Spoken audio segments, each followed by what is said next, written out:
Strange lights in the night sky. Mysterious crafts hovering over the countryside. Even reports of UFOs over America's Capitol building. The inexplicable sightings have been happening for decades. This is not a drill. It's real. Find out what the world's governments will do when UFOs arrive.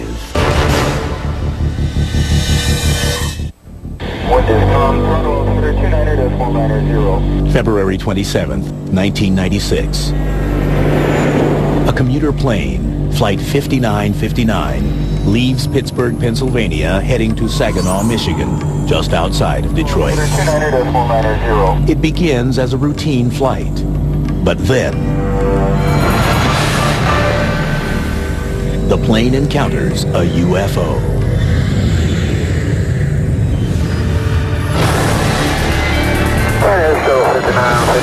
That's affirmative. It's a light that it goes dim and it gets bright. I don't know if we're getting closer to it or what, but it looks like a rotating light around it, like a frisbee type thing, and it's going around it. On the ground, air traffic controllers scan their radar screens. Air Shuttle 5959, that's a negative, sir. I don't have anything out in front of you at 12 to 1 o'clock. But the pilot of a nearby plane also chimes in. We can see a clear, relatively solid cloud deck below us. This is definitely a distinct whitish, it's looking a little red and greenish light sort of pulsating, and it is consonant. It's not a beacon. Suddenly, the pilot of Flight 5959 is forced to take evasive action.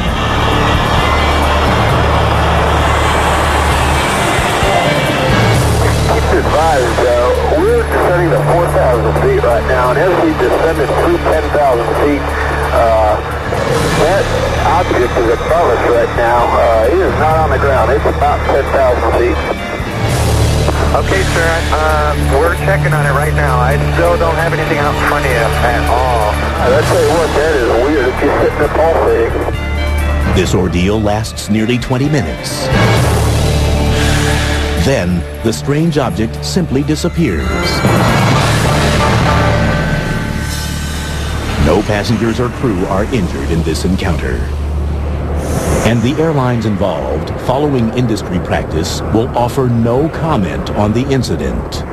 According to the National Aviation Reporting Center on Anomalous Phenomena, Flight 5959's encounter was just one of over 100 such incidents involving American aircraft in 1996.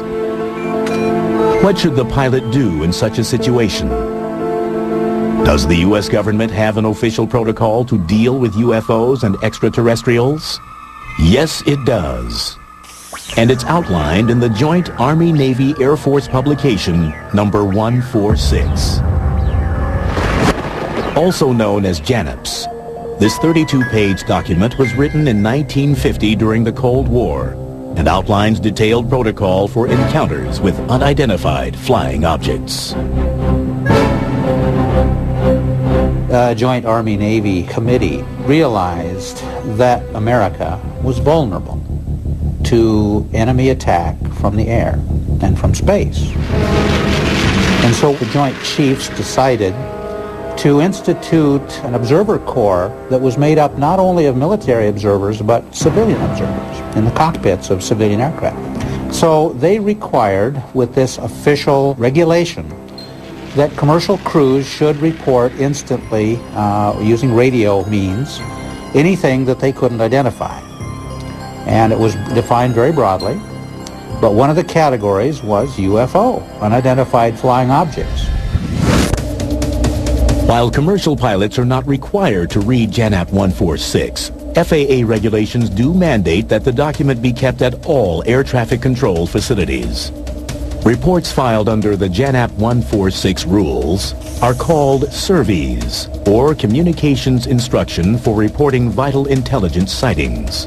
The regulations cover both instantaneous radio communications and after-incident reports. They say what to report, which includes UFOs. They say how to report them, and they say what to include in your report, including size, shape, speed, and so on.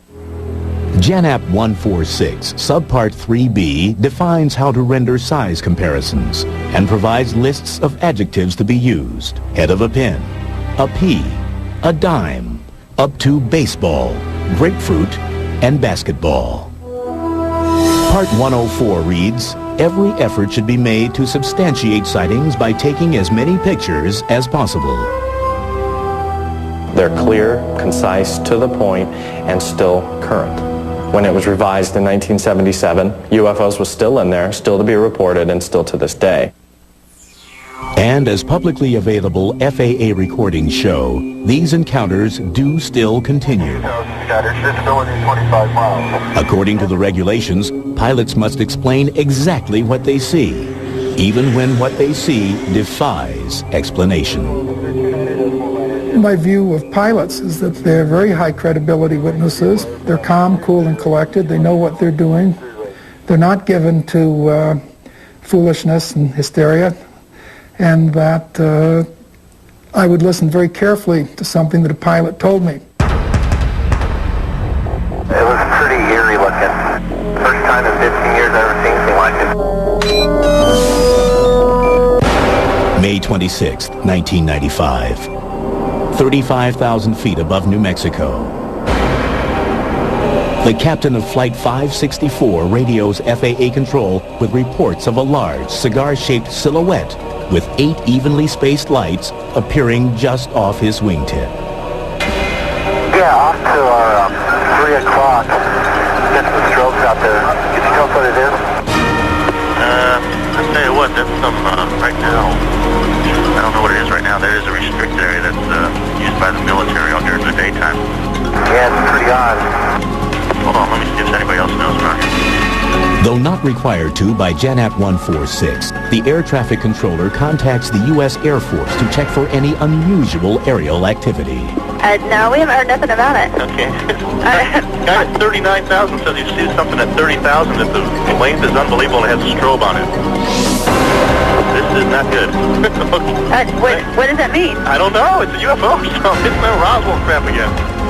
The pilot of Flight 564 loses sight of the UFO. But the controller makes further inquiries, contacting NORAD, the North American Aerospace Command. We don't have anything going on over that I know of. This guy definitely saw it run all the way down the side of the airplane. It's right out of the X-Files. I mean, it's a definite UFO or something like that. But I mean... Y'all are serious about this? Yeah. How long did he think it was? He said he was 300 to 400 foot long. Holy smoke. Headquartered deep beneath Cheyenne Mountain in Colorado, NORAD tracks all airborne objects in the skies over the U.S. and Canada. It is also the official ultimate destination for the survey's reports that pilots must file when they've encountered a UFO. And though the regulation makes no specific reference to what exactly NORAD will do with these documents, JANAP 146 does say every attempt will be made to verify the authenticity of survey's reports. Where possible, authentication will be required. But NORAD is a super secretive agency, and efforts to discover what it does with the survey's reports are often frustrated. NORAD is not subject to the Freedom of Information Act, and they completely 100% deny any existence of UFO records. In fact, in one letter, NORAD tried to tell me they didn't even know what JANAP 146 was. And in JANAP 146, in black and white, says NORAD as the retrieval agency for these UFO reports. The other thing about JANAP 146 has to do with penalties that you would incur if you were to report this through non-official channels. These penalties were severe. They included imprisonment and I think a $10,000 fine. Mighty big incentive to keep your mouth shut.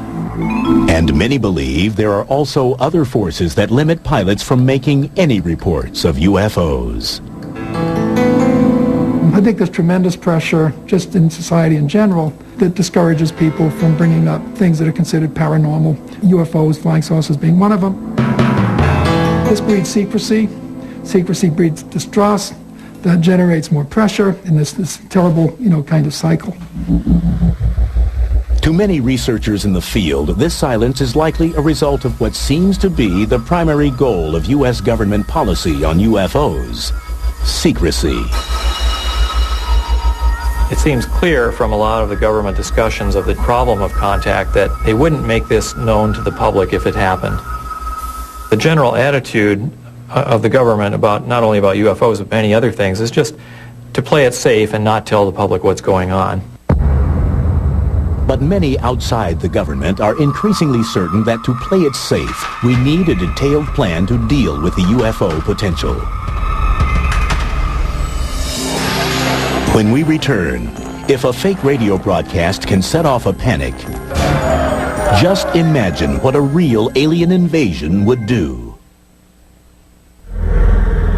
May 30th, 1995, Nellis Air Force Base, Nevada. August 24th, 1990. Greifswald, Germany. July 6th, 1995. Tirana, Albania. Many researchers believe that with the increasing number of UFO sightings, it is just a matter of time before an irrefutable alien encounter happens. In that case, what plans do we have for dealing with them? What if the aliens are hostile, intent on conquering us? How will people react? A dress rehearsal for just such a scenario took place in 1938 during a radio broadcast to the eastern United States. Ladies and gentlemen, I have a grave announcement to make. Incredible as it may seem, those strange beings who landed in the Jersey farmlands tonight are the vanguard of an invading army from the planet Mars. War of the Worlds was a science fiction story written in the 1890s and broadcast by Orson Welles on his Mercury Theater of the Air. The battle which took place tonight at Grover Mills has ended in one of the most startling defeats ever suffered by an army in modern times. It was a very powerful broadcast, and it led to attacks on the radio station and things like that. 7,000 men armed with rifles and machine guns pitted against the single fighting machine of the invaders from Mars. Many people did not realize that they were listening to a radio play, became panicked by what they heard. The broadcast ignited hysteria. Switchboards up and down the East Coast were overloaded with frightened callers. Hundreds of people evacuated their homes. The police even received eyewitness reports of fires raging from the attack. Many people took protective kinds of action that looked silly in retrospect, but seemed very sensible to the people at the time. And the social psychologists have had a wonderful thing to study ever since. Summer 1952. Washington, D.C. With widespread reports of UFO sightings over the nation's capital, the alien invasion scenario became all too real to the U.S. government. What happened next would impact UFO policy for decades. This included radar observations, this included incursions by multiple phenomenon over the Capitol building, and it definitely raised the concern of the United States Air Force. It was bedlam for a while there. It was 2 weekends in a row where UFOs were seen over the White House. We know that President Truman was very concerned about this. The CIA was absolutely intent on doing something about this problem. In January 1953, the CIA convened a panel of scientists and military advisors to study the UFO issue, headed by H.P. Robertson of the California Institute of Technology. While the Robertson panel unanimously concluded that UFOs posed no direct threat to national security, the panel did suggest a plan for dealing with them. The Robertson panel concluded that it was in the best interest of the United States government to suppress media coverage of UFO sightings. And to do that, they recommended a number of standard propaganda methods. They wanted, first of all, to use ridicule to cast the subject into disrepute. And this was in the context of a training program that they wanted to put out, an educational campaign which would involve two components, training and debunking. They use the word debunking, and they actually say that the mass media should be employed by the national security apparatus of the United States to control the way the UFO subject was presented. United States UFO policy would continue to evolve. Evidence of this would be found in a report hidden in top-secret files of the Federal Archives for more than 30 years. Known in the UFO community as the Brookings Report, it was prepared for both NASA and the United States Congress. The Brookings Institute report dates from the very end of 1960. And this was something that was conducted on behalf of NASA at the very beginning of the space program to discuss the implications of space travel. It was led by a psychologist, Donald Michael, team of 6 writers and maybe 60 consultants, including people with good name recognition like Margaret Mead. As you get to the end of the report, there's a page and a half, 2 pages that deal with the possibility of encountering extraterrestrial intelligence. And it addresses many of the issues that concern us today. How will people react? What will it do to the international political system? How will it affect government leadership? Again, very brief, very concise, but very important. It stated very explicitly that if, for instance, we find evidence of alien artifacts or technology, that this would be a tremendously difficult, traumatic experience for not only global religion, but also the world of science. And indeed, I believe the phrase was, it could result in social disintegration. Anthropological files contain many examples of societies sure of their place in the universe, which have disintegrated when they had to associate with previously unfamiliar societies, espousing different ideas and different life ways. The suggestion that was made in this report, incidentally, was that if our space program came up with evidence of alien intelligence or technology, that it might be a good idea not to mention this fact to the public. It might be a very good idea to keep that fact secret. When War of the Worlds and this panic came about, that was the only thing that the Brookings Report could reference, saying, look, NASA, you have to prepare for this. You have to have some kind of procedure or protocol for if the public does get into sheer panic. You have to be prepared. But what is the current policy? Does the U.S. government have a plan? In terms of preparedness, there are not many documents out there to prepare officials for the possibility of a UFO event taking place. But amazingly, there is one such document in the United States. It's called A Firefighter's Guide to Disaster Control, and this is a book that's used in the Federal Emergency Management Agency's National Academy to train firefighters. The second edition of this book came out in 1993, and that book had a chapter on UFOs. Explicitly, what would an emergency specialist do in the event of a UFO-related crisis or disaster? It's really pretty amazing stuff to go into a book that was written under the FEMA umbrella. It would not be remiss to give some thought to the part that fire departments might play in the event of the unexpected arrival of UFOs in their communities. If there is an event like this, the firefighters and the police officers will be the first people on the scene. And they are instructed in this book to get in touch with the military. I don't think they'll be handling it by themselves for too long, but since they are the first ones on the scene, it gives some general guidelines. Among the dangers they listed, I believe, were to aircraft. So the knocking out electrical or navigational equipment was one such danger they indicated. Knocking out communications equipment. You may have engine trouble upon approaching the scene, and radio contact could be lost with your dispatcher. Well, there is definitely a concern about a physical object crashing or somehow impacting populations. Giving specific instructions like do not get too close to the UFO, do not touch the UFO, be prepared for radiation, be prepared for possible psychic effects. You know, it might affect your mind in certain ways, you might feel sick. Some combination of air and ground units should be available to treat potential victims of unexplained aerial phenomena. And then it ends the chapter by outlining a scenario of a UFO crashing in a school It actually says there are alien bodies there, and you have to decide whether to rescue them or what to do with them. You know, what would you do as a firefighter in such a situation dealing with such an unknown phenomenon? With a good plan, good leadership, and adequate resources, you may save many lives in any disaster, including attack from possible enemies. But many researchers doubt this document is the comprehensive plan that the government has for when UFOs land in our neighborhood. There really aren't that many recommendations on what one would do. Well, the main thing that they say is if you have firearms, don't shoot at the vehicle. All right, well, I think that's probably good, very good advice. But beyond that, there's really not an awful lot that they recommend.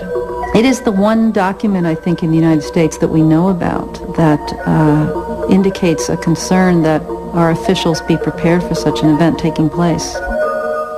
This manual is apparently found in most firehouses throughout the country. I have looked into whether the police department has a similar manual, and I have been told that they don't. The military has no manuals that we know of like this. I'm sure that they do, that are not made public. Is there more than what is being made public? Surprisingly, other governments have contingency plans for ET's arrival. You also need to know that some governments are getting impatient with this. A perfect example is France. When we return, the French develop emergency procedures after strange lights descend on the neighboring country of Belgium.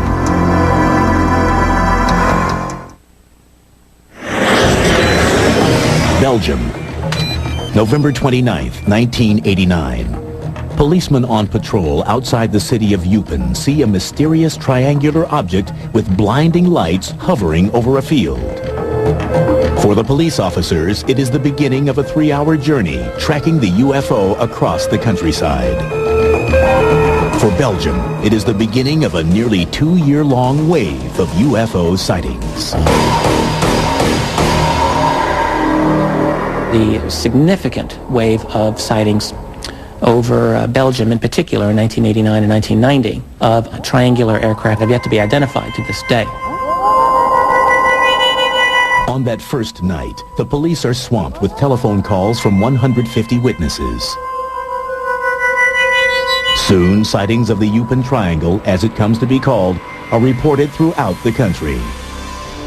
The UFO phenomena there results in an unprecedented level of cooperation between various government agencies and private UFO investigators. Some consider the actions taken in Belgium a model for developing a plan to deal with other UFO incidents. The Belgium Air Force quickly takes the lead in setting up a procedure for tracking this unidentified flying object. Colonel Wilfred de Browner, the Air Force's Chief of Operations, coordinates a special task force to work with local and national police agencies, as well as civilian UFO investigators.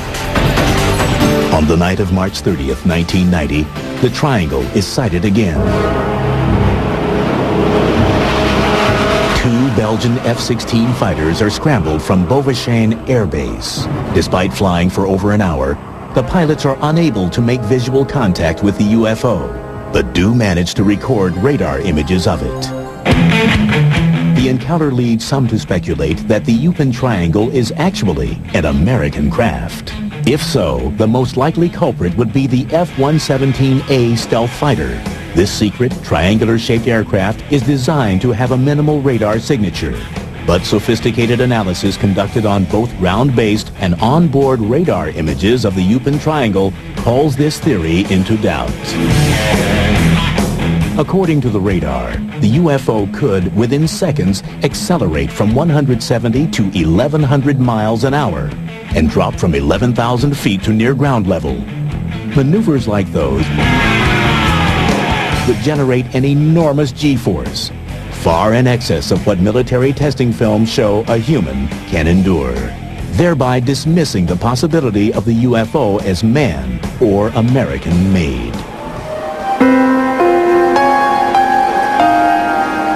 The sightings in Belgium, whatever their source, eventually subside, but not before nearly 2,000 people report seeing that flying triangle. After that wave had passed, some members of the European Parliament wanted to organize a UFO investigative body, or actually they wanted to contract a French UFO organization to work with them to check into UFO reports that were on a European-wide basis. That organization is known as SEPRA, a French acronym for Service for Assessment of Atmospheric Re-Entry Phenomena. Housed in France's National Center for Space Research, it is a cooperative European effort for collecting and analyzing UFO information from around the world. In 1999, SEPRA's extensive data provides the basis for a report issued by a French group called COMETA, which translated is the Committee for In-Depth Studies. There have been various studies over the years, but this is really an historic study because of the caliber of the people that wrote it and because of the conclusion that they drew. And this study said a number of interesting things, not the least of which was that the most likely explanation for the phenomena studied is extraterrestrial.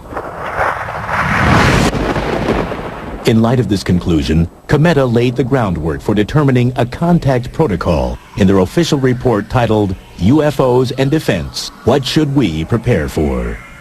There's a lot of concern in the report that the lack of preparedness could lead to problems. It's because if an event happens, people are not informed as to what the phenomena is and how they should respond. The report clearly states, for the moment, they do not appear to be meddling in our affairs, but it is advisable to ask ourselves what they are actually seeking. What should we prepare for? How should we prepare for it? And that's what, in fact, these military officials and government officials were trying to come across with, is that there had to be a preparation for this. If we do nothing, the very principle of defense and air intelligence would be called into question. They recommend that a widespread training campaign be undertaken to educate people in official positions how to respond, what the phenomena is, what the evidence is, what they should do if they encounter something. According to the report, those who must be utilized in this regard include meteorologists, space and aeronautical engineers, and air traffic controllers. Only the military controller has adequate equipment to detect a flying object that does not follow general air traffic rules, moving at the supposed speeds of UFOs. The report makes special mention of military pilots as our first means of intervention if, by chance, this were to prove necessary. But it goes on to express concern for the pilot of a commercial aircraft. Although he remains a primary partner in the quest for information, he would be totally powerless in the face of an aggressive stance by a UFO. One must be on guard against any instinctive self-defense reaction that could be easily interpreted as a provocation. Part of the concern is not to initiate any actions that could be dangerous. For instance, at a military base, if staff witnessed an object and didn't know anything about what it might be, that there could be a reaction of hostility. For instance, they wouldn't know, are they supposed to be defensive towards this object? The COMETA report, although that was sent to the President of France, Jacques Chirac, and sent to a number of other high-ranking individuals, it's unclear what kind of impact the COMETA report has had on policy. The problem is that when you're dealing with figuring out UFO policy, you're trying to put together a big puzzle with half of the pieces taken out. And often they weren't taken out accidentally, they were taken out intentionally. So we don't have all of the information we would like. It's unfortunate, but that's the fact. Coming up, as Cold War tensions rise, the UFO problem threatens to trigger Armageddon.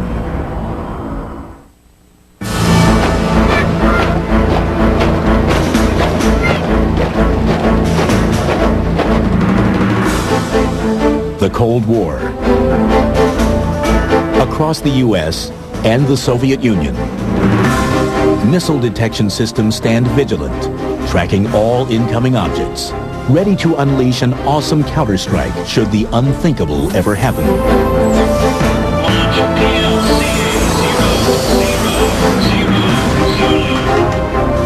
But what if the inbound object is actually a non-threatening UFO?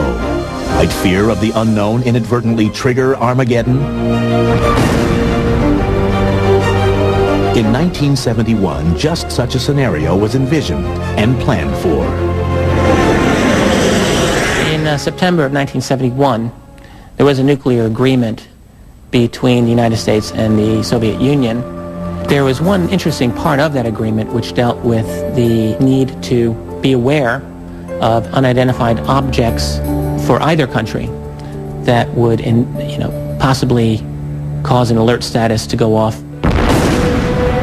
The historic agreement on measures to reduce the risk of outbreak of nuclear war covers a number of scenarios. Article 3 of the agreement states, the parties undertake to notify each other immediately in the event of detection by missile warning systems of unidentified objects, if such occurrences could create a risk of outbreak of nuclear war between the two countries. But the meaning of unidentified object has raised interest in some quarters. Now, it is not necessarily the case that an unidentified object would mean a UFO in the sense that we understand that. However, I think it's undeniable that an unidentified object would very probably also refer to true UFOs. But of course, you have to remember, all of these documents, whenever we're dealing with UFOs, they're so carefully worded that, nothing explicit really is said. Article 6 of the agreement details the notification procedure for these incidents. For transmission of urgent information, the parties shall make primary use of the direct communications link between the governments of the United States of America and the Union of Soviet Socialist Republics. But to use the direct communications link, the information first has to get to the highest levels of the U.S. government. And a protocol for making that happen also exists. Air Force Manual 10-206, most recently updated in June 2001, gives the primary reporting instructions for that branch of the military, which mans the country's missile detection system. Compliance with these reporting instructions is mandatory. Chapter 3 details operational status reports, referred to as OPREP 3.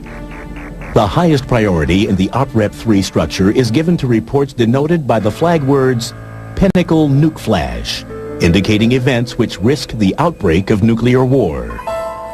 According to these instructions, included in these events is detection of unidentified objects by a missile warning system that appears threatening and could create a risk of nuclear war.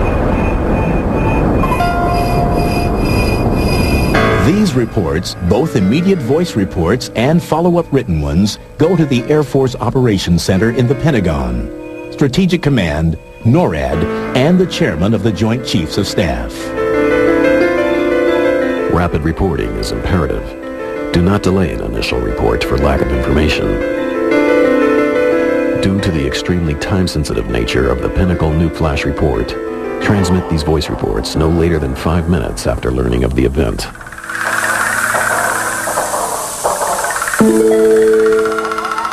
Though this Air Force protocol uses the term unidentified object, as did the U.S.-USSR agreement, many researchers have little doubt of its true intent. I mean, after all, within the U.S., there had, even by 1971, been a long history, very long history of significant, serious, grave airspace violations by UFOs. This had happened many, many times.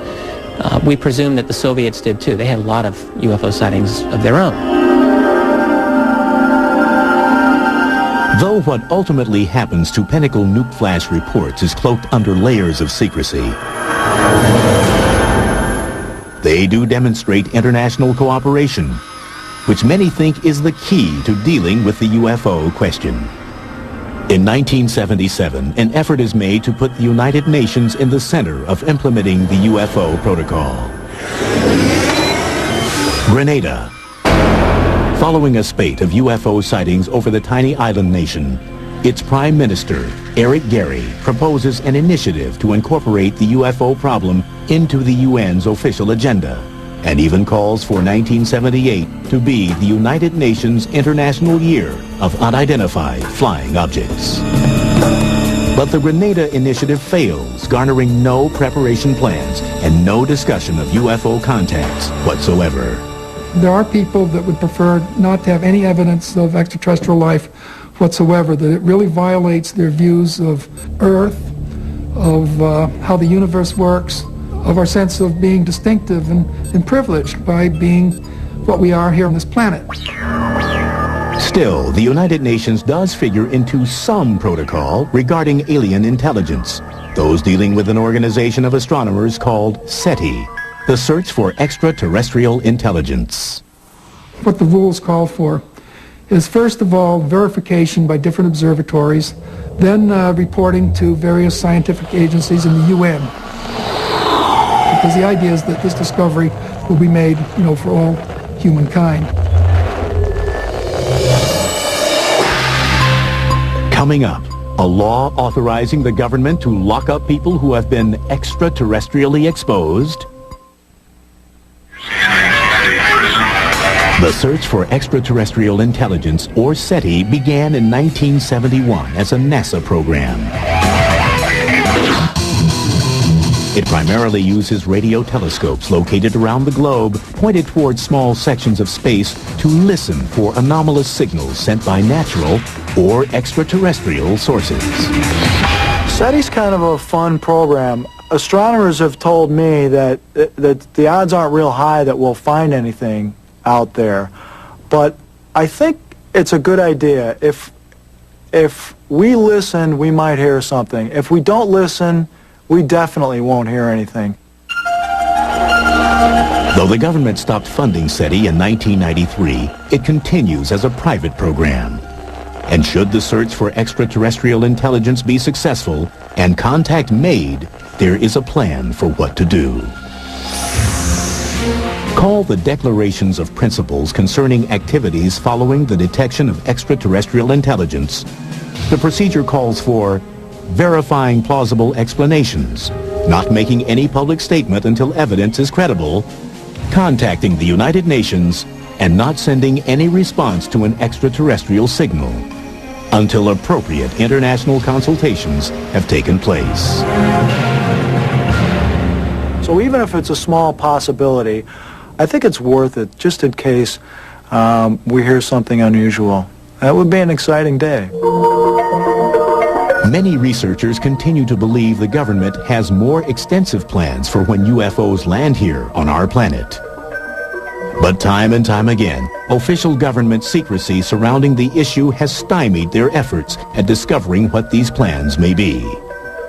The researchers in the field can only go so far because the government doesn't want it to go any further. In the absence of honest, straightforward, and open engagement, you grab anything you can and try to find a connection. Some researchers believed that a now repealed federal law called extraterrestrial exposure was that elusive connection.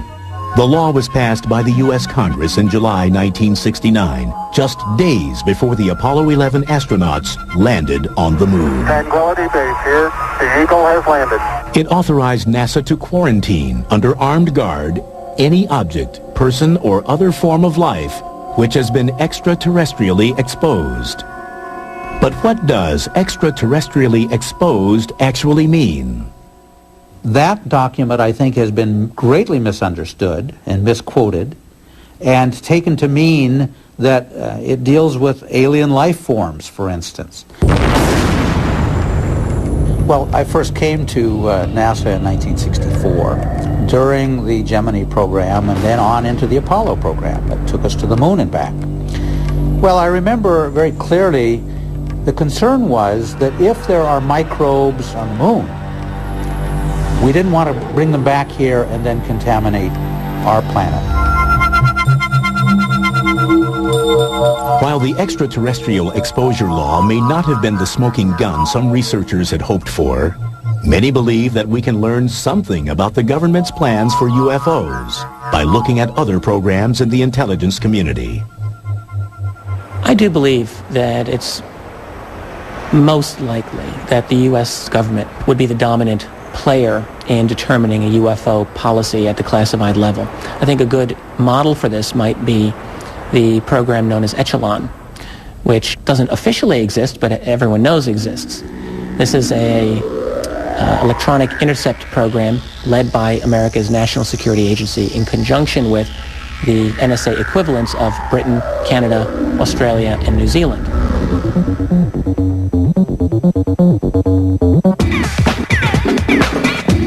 Echelon has been called the most powerful intelligence-gathering organization in the world. It employs an array of surveillance systems around the globe to intercept an estimated 3 billion communications every day, from telephone calls to emails. Though Australia has admitted its part in Echelon, the NSA still will not answer questions about it, even questions from Congress. Just as Echelon is a global program that is of very, very high levels of secrecy and importance and classification, so too I think it's likely that the UFO phenomenon has a similar kind of international organization that is in all likelihood dominated by American players. Meanwhile, the UFO question will not go away. For every unexplained flash of light in the sky, for every unidentified flying object, a new chapter is written. And for those whose jobs put them on the front lines, it's more than a passing curiosity. All I saw was just a couple real bright flashes of light. Anything that is sufficient to disturb or upset a pilot poses some risk to the aircraft, the passengers, and the cargo. And someone needs to look into it. Drill that starts from going counterclockwise, and the length is unbelievable. The government's documents certainly show that the government takes the subject seriously, that they're interested in it, and that they realize that it's real, regardless of what they say publicly. Given that, one would have to assume that they must have some concern about being prepared. There is far more information that the government holds on this subject than you can imagine, and I'm sure that it includes a whole regimen of protocols to deal with an ET-driven event. They're not going to publish that because, you see, that would be a little hard to explain in the context of their normal pronouncement that, what ET? I don't know. It's a UFO, so it's that Roswell crap again.